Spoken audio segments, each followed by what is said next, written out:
آج کا سیشن تھوڑا ریلیکس ہوگا، لیکن آج بڑی خوبصورت باتیں قرآن کے بارے میں سیکھنے کو ملیں گی۔ اب سے آگے ہمارا کورس ایکچولی شروع ہو رہا ہے۔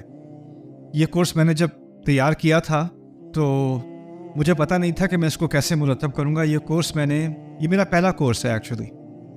یہ میں نے تیار کیا تھا 2004 میں میں نے نوٹس تیار کیے تھے، اور میں جب یہاں آ رہا تھا یہ کورس پڑھانے کے لیے تو یہ PDF فائل کھولے مجھے کتنے 12-13 سال تو ہو گئے ہوں گے، تو سبحان اللہ۔ اور یہ آخری دفعہ جب میں نے پڑھایا تھا، پہلے میں نے امریکہ میں یہ سیمینار کرایا تھا، آپ کو تو میں 10 دن کے لیے کرا رہا ہوں، میں ایک ویکینڈ میں کرتا تھا یہ کورس، اور میں نے یہ امریکہ میں تقریباً 40 دفعہ کیا، اور اس کے بعد یورپ میں نے 20 دفعہ کیا، پھر میں نے ملیشیا اور انڈونیشیا میں کیے، اور امریکہ کی جو خصوصیت ہے میں نے یونیورسٹیز میں کیے یہ کورس انگلش میں نا، قرآن کے اوپر، اور اس میں کافی سارے لٹریچر کے پروفیسرز، فلاسفی کے پروفیسرز، کمپیریٹیو ریلیجن کے پروفیسر، نان مسلمز، انہوں نے بھی کافی اٹینڈ کیے۔ میرے محدود علم تک تقریباً 18 لوگ تھے ان 2 سالوں میں جو مسلمان ہوئے تھے اس پروگرام میں، سبحان اللہ، اکیڈیمیا میں سے۔ اور میں دعوت نہیں دے رہا تھا، مجھے پتہ بھی نہیں تھا کہ غیر مسلم بیٹھے ہوئے ہیں کلاس کے اندر، but it was enough for them, you know. تو اللہ تعالیٰ اس میری فیوریٹ کہانی اس کورس کے بارے میں جو ہے نا، وہ میں نے فاتحہ ایکسپلین کی تھی۔ میں تو آپ کو تو ہمیں کتنے 2 دن لگ گئے تھے نا پورے فاتحہ کرنے میں ایک رات میں کیا کرتا تھا پوری فاتحہ۔ پہلی دفعہ جب میں نے یہ کورس کیا، میں نے کیلیفورنیا میں کیا تھا، لاس اینجلس میں۔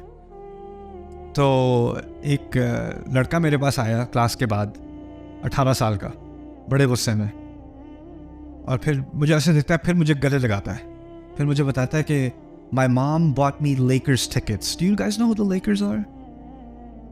Basketball team? And that's the California basketball team back in the day, right? کہتا ہے میرے پاس Lakers tickets تھے، میرے پاس فرنٹ رو سیٹس تھیں، VIP سیٹس تھیں، لیکن میری مدر نے کہا نہیں، ہم یہاں پہ جا رہے ہیں ڈیوائن اسپیچ میں۔ The whole way I was cursing you. تو میں نے کہا پتہ نہیں، اب یہاں تک اس نے جو کہانی سنائی تو مجھے لگا پتہ نہیں اب بدلا لے گا، کیا کرے گا۔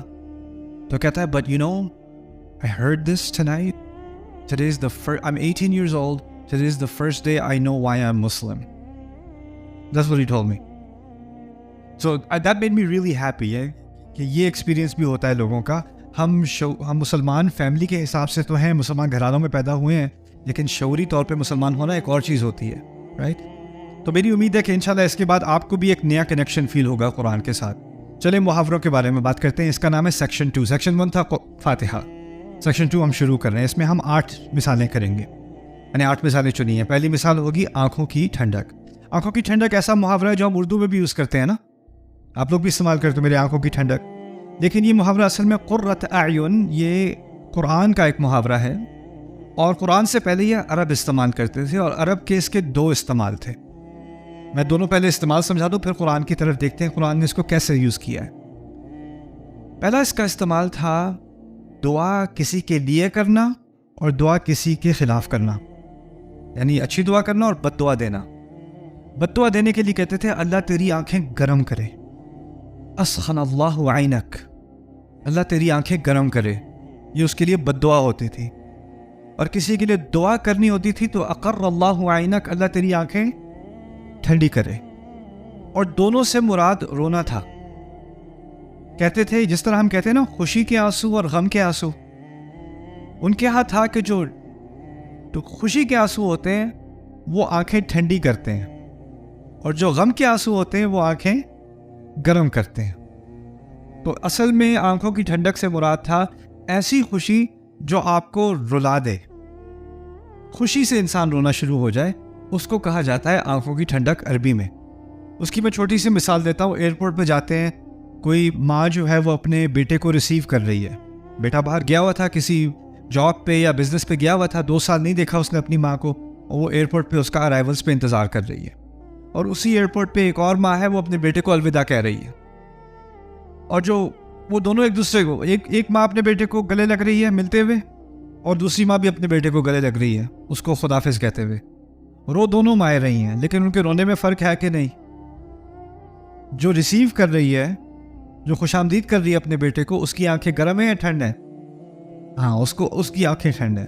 اور جو خداحافظ کہہ رہی ہے اس کی آنکھیں گرم ہیں. تو یہ فرق ہے ان دونوں کا. یہ پہلا فرق ہے. یعنی ایسی خوشی, اتنی خوشی ملے مجھے کہ میری آنکھیں رونے پر آ جائیں. یہ ہے قرۃ اعین.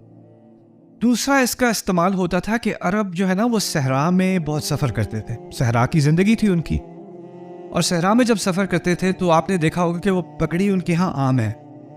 ٹربن جو وہ پہنتے ہیں نا وہ عام ہے. وہ اس کے مقاصد ہیں. اصل میں اس کے مقاصد میں سے ایک مقصد یہ ہے کہ جب ہوا تیز چلتی ہے نا تو ریت بھی ساتھ اٹھتی ہے, اور وہ منہ میں جاتی ہے, ناک میں جاتی ہے, آنکھوں پہ لگتی ہے, تو وہ اپنی جو پکڑی ہے اس سے وہ اپنی شکل کو ڈھک لیتے تھے. تو جس چیز کو ہم آج کل نقاب کہتے ہیں نا, نقاب, یہ اصل میں عرب مرد اور عورتیں دونوں استعمال کرتے تھے. خاص کر جب آندھیاں وغیرہ ہوتی تھی نا تو تقریباً ایک ہی طرح کے لگتے تھے. وہ اپنی شکل کو پوری طرح ڈھک لیتے تھے.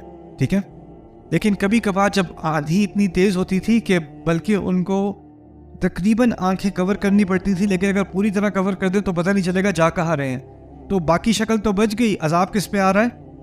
آنکھوں پہ. اور کہیں مشکل سے جا کر طوفان کے دوران کوئی غار مل گیا, کوئی بڑی چٹان مل گئی, اس کے سائے میں جا کے تھوڑی دیر ذرا آرام مل گیا آنکھوں کو, تو وہ آنکھوں سے ریت نکال لی اور تھوڑی آنکھوں کو ریلیف ملی. اس کو کہتے تھے قرۃ اعین. یعنی جب آنکھیں طوفان میں ریت کی وجہ سے ان پر عذاب آ رہا ہے تو وہ گرم ہو رہی ہیں, وہ پک رہی ہیں, اور جب وہ غار میں پہنچ گیا یا کہیں پناہ لے لی اور آنکھوں کو اب تکلیف نہیں ہو رہی تو اس کو کہا جاتا تھا قرۃ اعین. یعنی مصیبت سے نکل کر, یعنی آپ جو ہے وہ کسی پناہ میں آ گئے. یہ دو معنی ہیں قرۃ اعین کے, آنکھوں کی ٹھنڈک کے. اب دیکھتے ہیں قرآن نے اس کو کیسے استعمال کیا. والذین یقولون ربنا هب لنا من ازواجنا وذریاتنا قرۃ اعین واجعلنا للمتقین اماما. سورۃ الفرقان میں اللہ تعالیٰ نے ہمیں دعا سکھائی ہے. وہ لوگ جو کہتے ہیں کہ ہمارے رب ہمیں اپنی اولاد میں سے اور اپنے ازواج میں سے, یعنی شوہر اور بیوی میں سے, اور اپنی اولاد میں سے آنکھوں کی ٹھنڈک دے. اس کا ہم ترجمہ کرتے ہیں آنکھوں کی ٹھنڈک. اب میں نے آپ کو دو باتیں بتائی تھی. پہلی بات یہ تھی کہ اتنی خوشی آئے کہ کیا ہو, رونا آ جائے. یعنی میری شادی میں اتنی خوشی ہو کہ مجھے رونا آ جائے. رونا تو آتا ہے,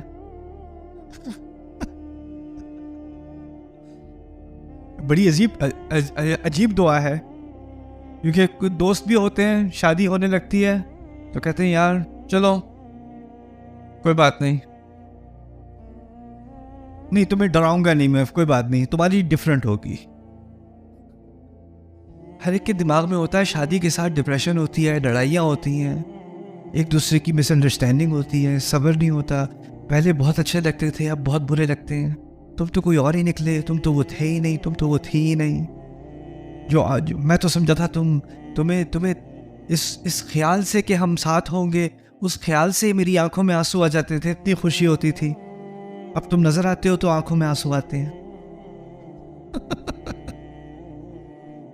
اس دعا کی ضرورت ہے, اسی لیے یہ دعا کہی گئی ہے, کیونکہ شادی میں آنکھوں کی ٹھنڈک جلدی غائب ہو جاتی ہے.